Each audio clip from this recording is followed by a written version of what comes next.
우리가 그리스도 안에서 한 형제자매 된 것이 하나님이 보실 때 얼마나 아름답겠습니까? 우리가 이렇게 매주일 모여서 예배드리는 것이 이것은 우연이 아니고 하나님의 뜻인 줄로 믿습니다. 여러분, 오늘 아침에 썸머타임이 해제돼서 시간 맞춰서 나오시기가 참 힘들었죠? 네, 다른 때보다 더 신경 많이 쓰시고, 저는 오늘 많은 분들이 빠지실 줄 알았는데 보니까 나오실 분들은 다 나오신 것 같습니다. 네, 때를 맞춘다는 것 참으로 힘든 겁니다. 우리 한국 사람들 중에서 때를 잘 못 맞추는 사람들이 있어요. 어디에 사시는 분들이 때를 잘 못 맞추죠? 주로 어느 출신 분들? 무슨 도? 이렇게 해야지 알아들으시나? 네. 충자로 시작하는 도가 있죠? 네. 여기 계신 분들, 충청도 분들 서운하게 생각하지 마십시오. 충청도 분들은 조금 보면은 때가 늦어요. 보니까 저희 어머니가 충청도 분이셨는데 평생 동안 저희 아버님하고 때를 못 맞추셔가지고 계속 싸우시더라고요. 예? 시간 됐어요, 갑시다. 그러면 알았어요. 그러시고 나서 꼭 한 10분 늦게 나오세요. 네. 뭐를 하실 때 꼭 조금씩 늦는 거, 때를 못 맞추는 것 같죠. 그래서 충청도 분들은 당신네 아들내미가 우물에 빠졌어. 그러니까 그 아들내미 이름을 부르는데 어떻게 불렀다고 그래요? 서수한무, 거북이와 두루미, 삼천박사 동방사. 그렇게 이름 부르다가 아들이 어떻게 됐어요? 네, 우스갯소리로 하는 소리지만은 어떻게 보면 충청도 분들이 더 신중하고 더 오랫동안 뜸을 들임으로써 사람들이 생각하는 그때보다도 더 좋은 결과를 가져오는 수도 있습니다. 그런데 우리 인간들이 생각하는 때를 맞춘다는 것, 그 때를 잘못 맞춰가지고 실패하거나 실망하거나 좌절하거나 때로는 죽음에 이르는 경우도 많이 있다 하는 겁니다. 우리들, 여러분 생각해 보세요. 나의 인생에서 나는 때를 잘 맞추고 있는가 생각해 보시기 바랍니다. 우리 부부들 간에도 참 때를 잘 못 맞추는 경우가 있죠. 특별히 화낼 때. 우리 한국 속담에 그런 말이 있어요. 종로에서 뺨 맞고 어디 가서 눈을 흘겨요? 네. 뺨은 종로에서 맞았는데 괜히 눈을 흘기는 건 한강에 가서 눈을 흘기고 있대요. 사실 다른 일 때문에 굉장히 화가 나 있는데 괜히 집에 들어가 가지고 죄도 없는 아내에게, 남편에게 화를 낸단 말이에요.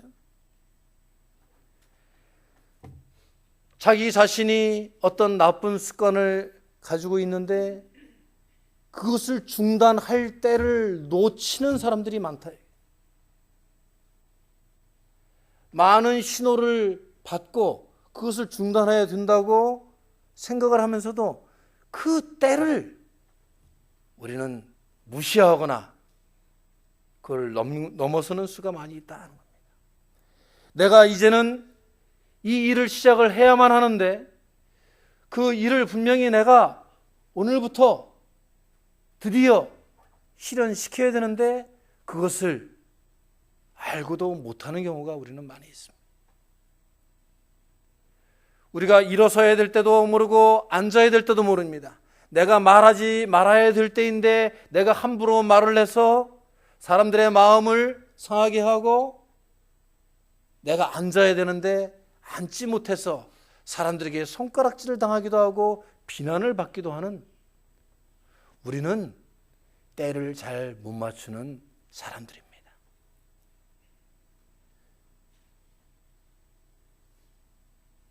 언제 우리가 다른 사람을 끌어안고 화해하고 용서해야 될 때인지도 잘 모르는 사람들이에요. 하나님께서 나에게 분명 내 이웃을 내 몸과 같이 사랑하라,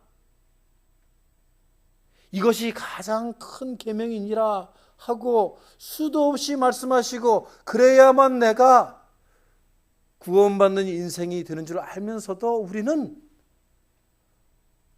나의 때만을 고집함으로써 화해하지도 않고 용서하지도 않고 끌어안지도 않는 인생이 바로 우리들의 모습이라 이겁니다.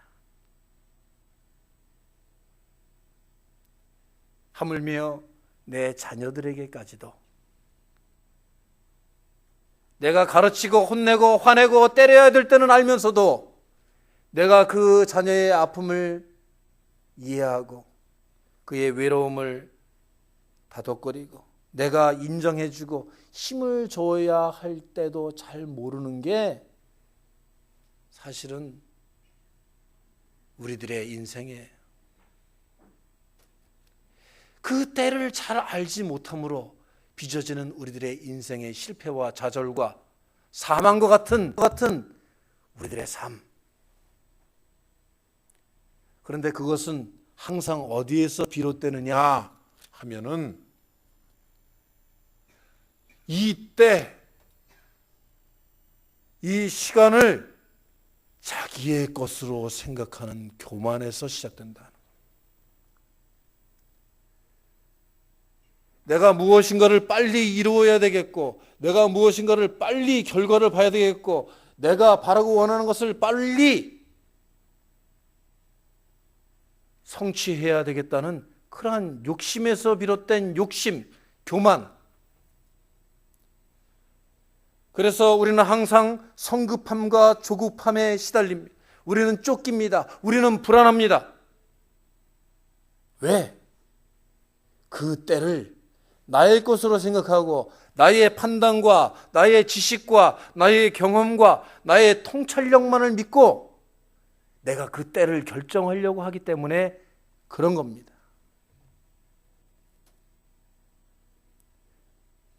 여러분, 그렇지 않습니까?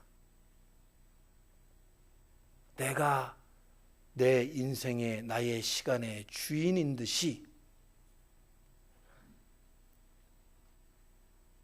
내 눈높이, 여러분, 제가 인천에서 통학버스를 많이 타고 다녔는데, 그 통학버스를 타면은 요즘 한국의 버스가 무슨 버스라고 그래요? 네? 사람들이 하도 많이 타가지고 콩나물 버스라고 그러죠. 네. 콩나물들을 꽉 묶어가지고 시루에다 넣은 것처럼 막 목만 이렇게 빼고, 그 통학버스를 타면은 너무너무 답답해요. 그런데 이렇게 뒤쪽으로 가면요, 이 뒷바퀴를 놓은 부분이 이렇게 뻘썩 튀어나와 있어요. 답답하면 어떻게 해요? 그 높이를 딱 올라서면은, 사람들 위에 올라서면은 좀 답답한 게 풀리고 시원하더라고요. 이렇게 내려다 보니까 다른 사람들 속에서 이렇게, 저도 키가 큰 편이 아니라 들어가 있으면 답답하고 막 그런데 그것만 올라서도 시원해지더라고요.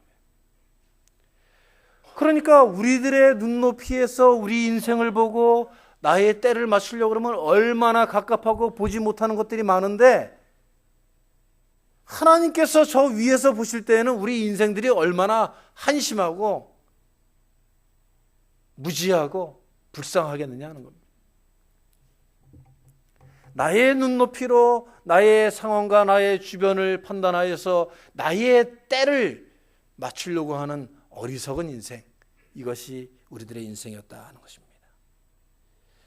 우리가 절대 우리가 살고 있는 이 인생의 때의 주인이 될 수 없음에도 불구하고 나는 주인인 양 살다가 결국에 우리가 인생의 말미에 가서 깨닫는 것은 무엇이냐?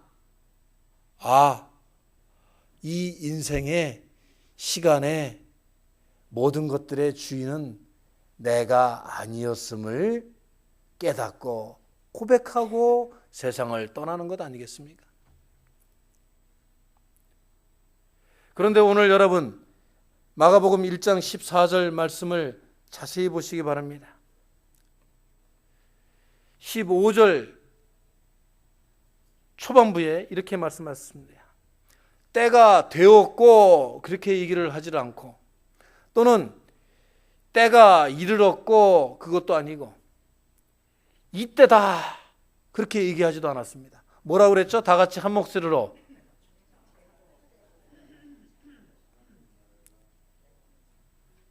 때가 찼다. 우리 인간들은 자꾸 때를 맞추려고 그러고 그 때를 잡아당기고 미루고 그 때만 맞추려고 했는데 그 타이밍, 그 시간, 우리가 생각하는 그 때가 다가 아니라는 거예요. 그 때는 우리가 결정을 하거나 결심해서 이루어지는 게 아니고 하나님의 때, 카이로스는 채워져야 된다는 것입니다. 여러분 분명히 하시기 바랍니다. 우리가 생각하는 그 때는 하나님의 때와는 질적으로 차이가 있는 거예요. 전혀 다른 출발점을 가지고 있습니다. 우리는 그노시스라고 하는 저 시계의 움직임에 따라서 우리가 그 때를 맞추려고 하고 그 때를 결정하려고 우리는 살고 있지만, 하나님은 그 때는 올바른 때가 아니다라고 말씀하고 계십니다.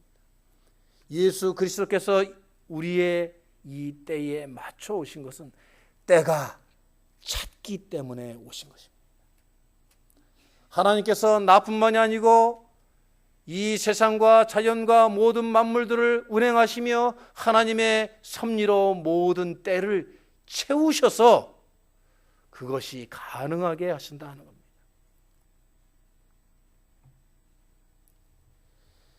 세상 사람들은 시계라는, 시간이라는, 타이밍이라는 그 때에 얽매여서 시계 밑에서, 시간 밑에서 종노릇하며 끌려가는 인생을 살고 있지만, 우리 신앙인들은 그러한 시간의 때를 맞추려고 살아서는 안 된다 하는 거예요. 우리들은 하나님께서 말씀하시는 때를 채우는 그러한 인생을 목표로, 그러한 때를 위하여서 우리는 살아가야 된다 하는 겁니다. 신앙인은 인간들의 때에 결박되어서 종노릇해서는 안 되고 하나님의 때를 맞추기 위하여 일하는 하나님의 사람들로, 하나님의 준비하심을 위하여서 쓰여지는 그러한 인생을 살아야 한다 하는 것입니다. 여러분, 오늘은 사순절 첫째 주일입니다. 여러분, 사순절은 무엇을 의미합니까?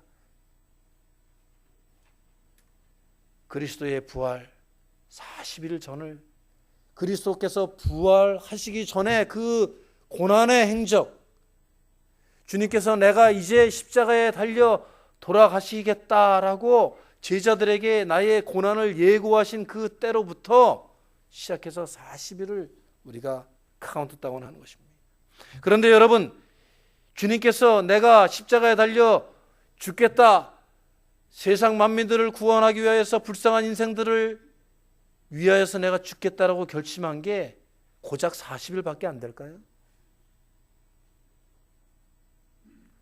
그것은 제자들에게 예고하신 때가 40일이 되었다는 거고, 말씀을 통하여서 사실은 이 40일 전부터, 아니 예수 그리스도께서는 33년이라는 공생의 전체를 하나님의 때를 맞추기 위하여, 하나님의 때를 채우기 위하여 사실은 눈물겨운 행진을 해 오셨던 겁니다. 주님께서는 당신의 인생 33년을 이 때를 준비하기 위하여 보냈습니다. 제자들을 찾아다녔고, 제자들에게 가르침을 주고, 제자들을 수련시키고 단련시키고, 유대인들을 찾아가서 그들의 종교관이, 그들의 거짓된 신앙관이 잘못되었다고 꾸짖으시고, 이 독사의 자식들아, 회칠한 무덤 같은 자들아, 너희들의 믿음 가운데에는, 너희들의 삶 가운데에는 도저히 하나님께서 머물 수가 없다 라고 외치시며 피맺힌 절규를 하고 돌아다니셨습니다. 주님께서는 이 사순절 이전에도 하나님의 끝없는 사랑과 천국의 비밀을 깨닫게 하기 위하여 갈릴리 지역을 파리 푸르트게 돌아다니시면서 그 많은 백성들을 모아서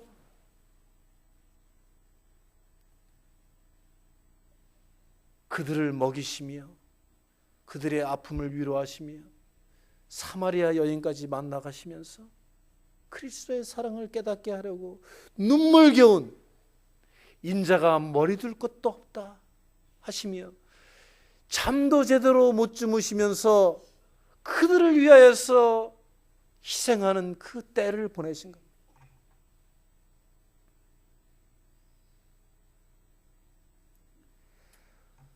하나님께서 때를 채우시기 위하여, 하나님께서 말씀하시는 그 때를 위하여 예수님은 묵묵히 자신의 인생을 다 바치고 다 주님께 순종하는 삶을 사셨던 것입니다. 할렐루야. 오늘 말씀 어렵지 않습니다.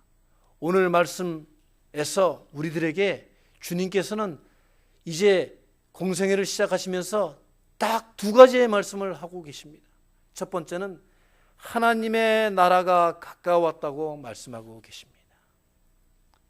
여러분, 예수님의 성육신의 이 사건, 예수님께서 인간의 육체의 몸을 입고 이 세상에 오신 이때 갈릴리 팔레스타인 이 주변에 주님께서 왜 오셨는가, 우리가 오늘 사순절 첫째 주일날 심각하게 생각을 해봐야 됩니다. 하나님이 보시기에 매우 위급한 상황이었어요.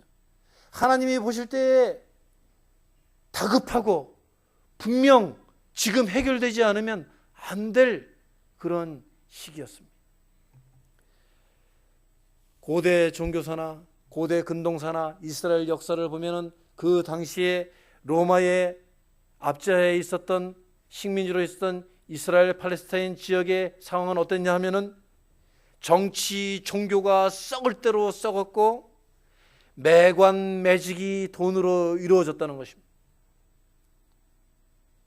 돈으로 자기의 신분을 살 수도 있고 돈이 없으면 종이 될 수도 있고 유전무죄, 무전유죄, 이런 세상이었다는 거예요. 그것뿐입니까?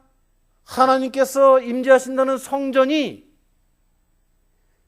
돈으로 들어오져 가지고 하나님께 드릴 자신의 마음의 정성과 기도까지도 돈으로 대신해주고 재물들도 얼마든지 빈손으로 와서 돈으로 대신할 수 있는 그러한 성전이 더럽혀진 시대였다. 예수님께서 왜 이 사순절 기간 동안에 예루살렘 성에 돌아가서 이것은 하나님의 기도하는 집이다 하고 다 뒤집어 엎으셨는지 아시겠습니까? 그냥 성전을 청결케 해야 된다는 그런 뜻이 아니에요. 하나님께서 이제는 도저히 눈뜨고는 볼 수 없는 이러한 죄악이 판치는 세상, 이제 우리가 성서를 자세히 들여다보면 거기에는 여인들이 몸을 팔아서 가족들을 꾸릴 수밖에 없는 그러한 뼈아픈 상황이 벌어지고 있는 땅이었다는 겁니다. 고리 대금업이 너무나 성행해가지고 사람들이 조금의 돈을 꾸어줬는데 많은 이자를 붙어가지고 평생 동안 종로로 탈 수밖에 없는, 자신의 목숨까지 내어줘야 되고 여인들이 끌려다니고 자식들이 끌려다니는 눈물 없이는 볼 수 없는 정말 생지옥의 상황이 그 이스라엘 팔레스틴 땅에서 벌어지고 있었던 거예요.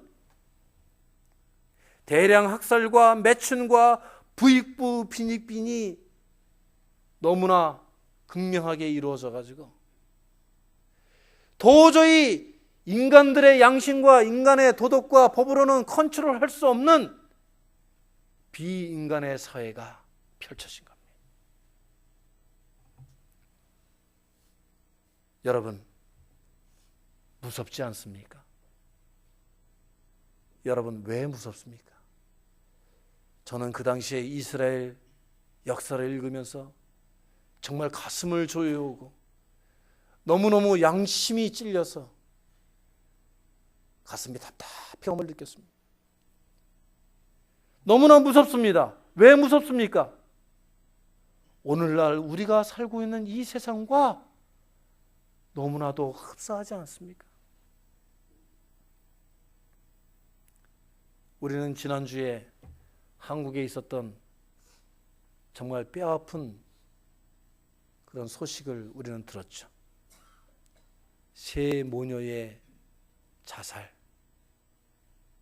여러분 들어보셨나요?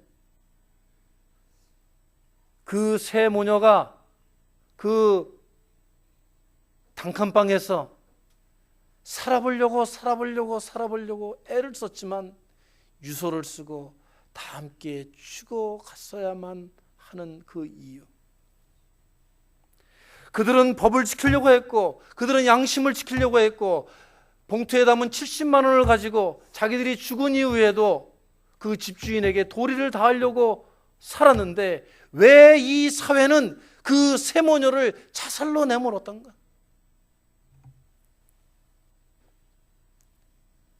여러분, 이럴 때 우리 신앙인들이 참으로 외칠 수밖에 없는 기도의 제목이 있습니다.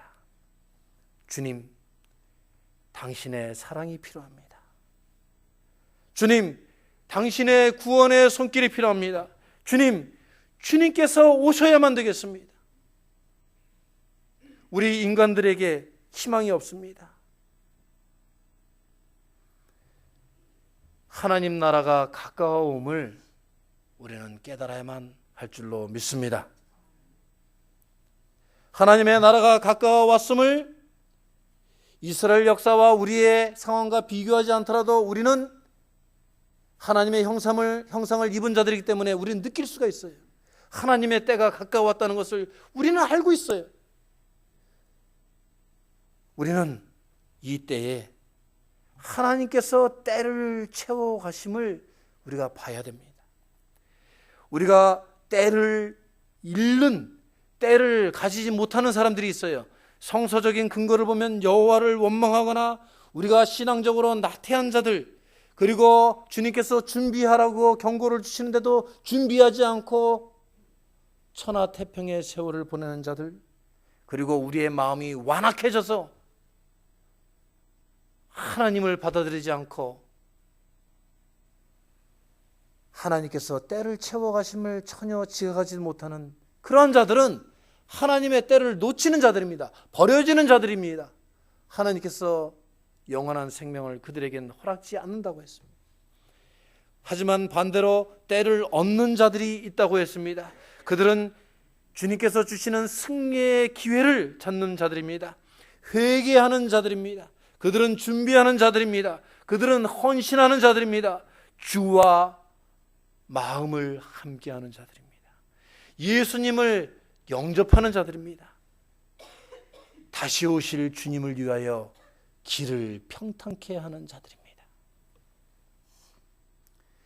여러분들은 어느 쪽 사람들이 되시겠습니까? 주님의 때를 놓치는 자들이 되시겠습니까? 아니면 주님의 편에 서셔서 주님의 때를 채워가시는 여러분들이 되시겠습니까?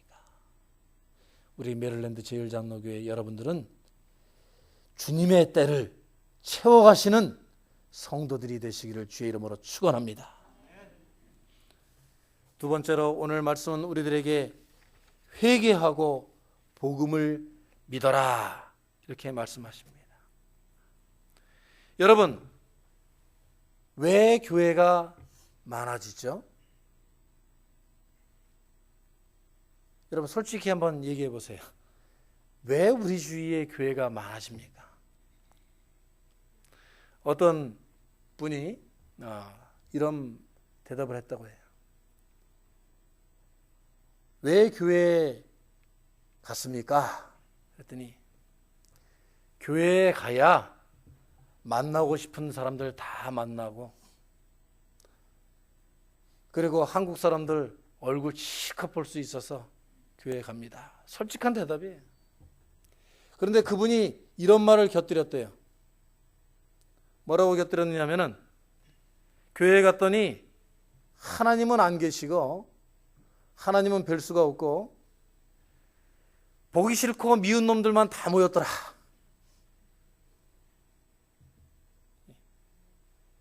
그렇게 얘기를 하더랍니다. 그런데 여러분, 왜 그 미운 사람들만 득식을 되는데 왜 주님께서 그들을 그 한자리에 모이게 했을까요? 여기가 종합병원이기 때문에 그렇습니까? 여러분, 주님께서는 우리들이 다 모자르고 죄 많고 무엇인가 미운 구석이 있는 사람들이지만 우리들에게 회개가 필요하기 때문에 여기에 모이게 하신 줄로 믿습니다.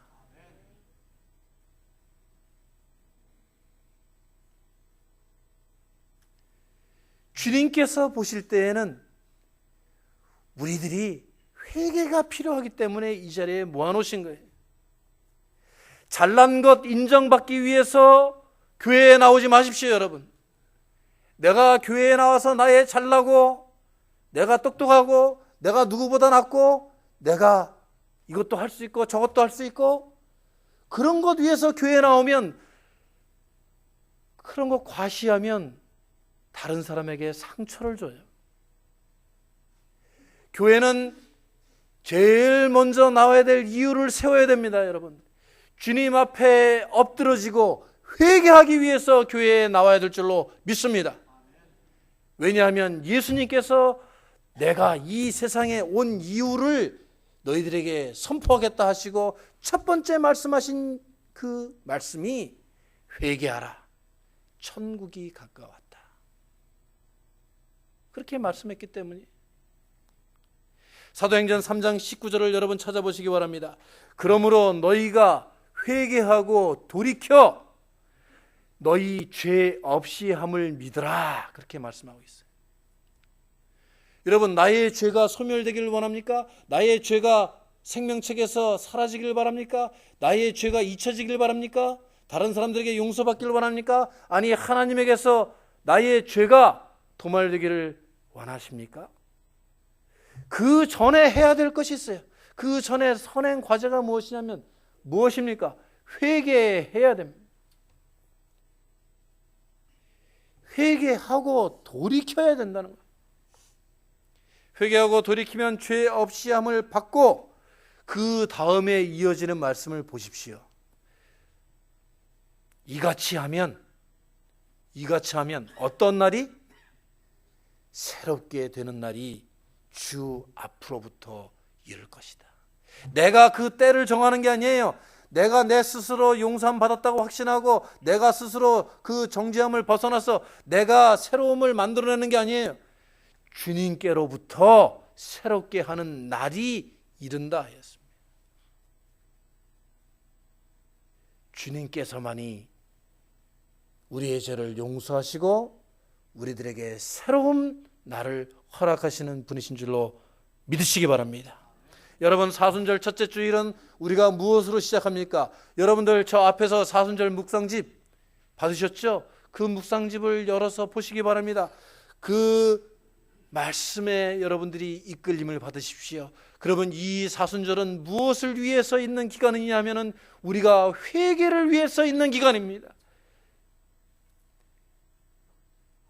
회개란 것은 우리 자신을 비우는 것입니다.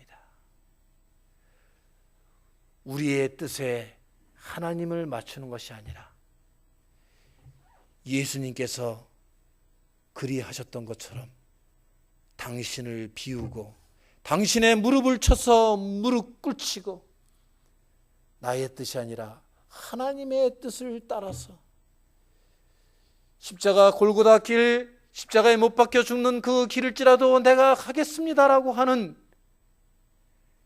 주님의 때에 나를 맞추기 위하여, 주님께서 채우시는 그 때를 위하여 나를 내어 던지는 희생을 배우기 위하여 내가 회개하는 기간입니다.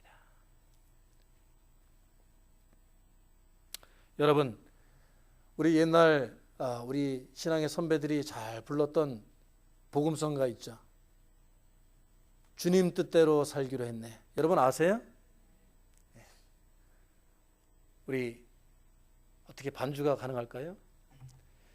힘들겠지만은, 아니면 그냥 우리가 부릅시다. 주님 뜻대로 살기로 했네. 주님 뜻대로 살기로 했네. 주님 뜻대로 살기로 했네. 뒤돌아서지 않겠네. 뒤돌아서지 않겠네. 이 세상 사람 날 몰라줘도, 이 세상 사람 날 몰라줘. 박수하면서, 이 세상 사람 날 몰라줘도, 이 세상 사람 날 몰라줘도 뒤돌아서지 않. 세상 등지고 살기로 했네. 세상 등지고 살기로 했네. 세상 등지고 살기로 했네. 세상 등지고 살기로 했네. 뒤돌아서지 않겠네. 아멘. 여러분, 저는 이 찬양이 왜 살아있는 신앙 선배들의 고백인 줄을 늦게 깨달았어요. 주님 뜻대로 살기로 했네. 3번 반복합니다. 주님 뜻대로 살기로 했네. 주님 뜻대로 살기로 했네. 가사가 모자라서, 우리가 형용사적인 어구가 모자라서 가사를 못 지어놓은 게 아니에요. 내 뜻대로 살기로 했네가 아니라 주님 뜻대로 살기로 했네. 그래도 약해요. 주님 뜻대로 살기로 했네. 주님 뜻대로 살기로 했네. 뒤돌아서지 않겠네. 이 복음성가의 가사가 여러분의 신앙 고백이 되기를 바랍니다.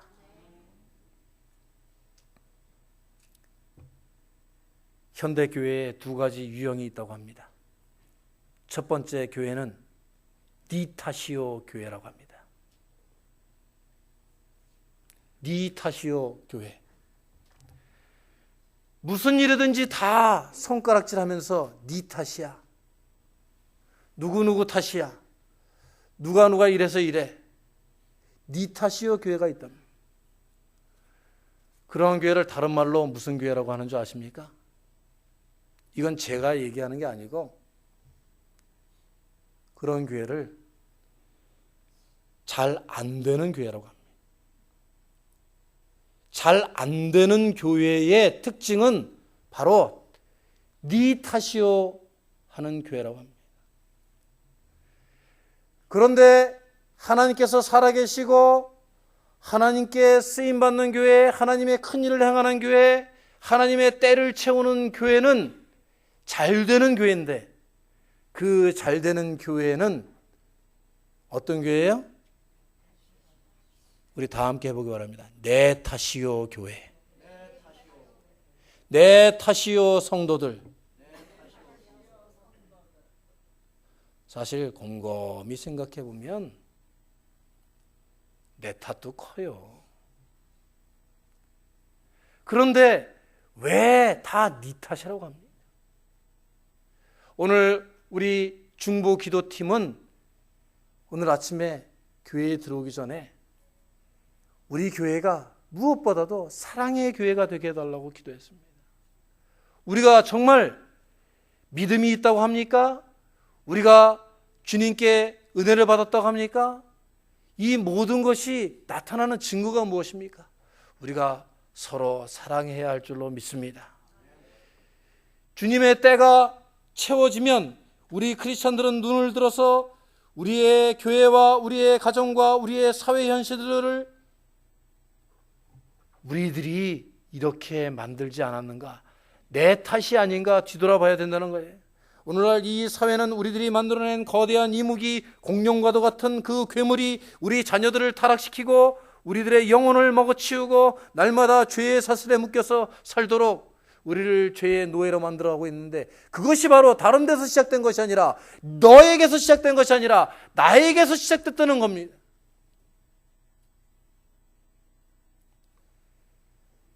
내 탓이요, 내 탓이요, 내 탓이요. 가슴을 치며 회개하고 묵상하고 주님의 고난에 동참함으로써 이 사순절을 주님 앞에 겸손하고 순종하는 자로 만들어가는 여러분의 사순절 기간이 되시길 주의 이름으로 축원합니다. 같이 기도하시겠습니다.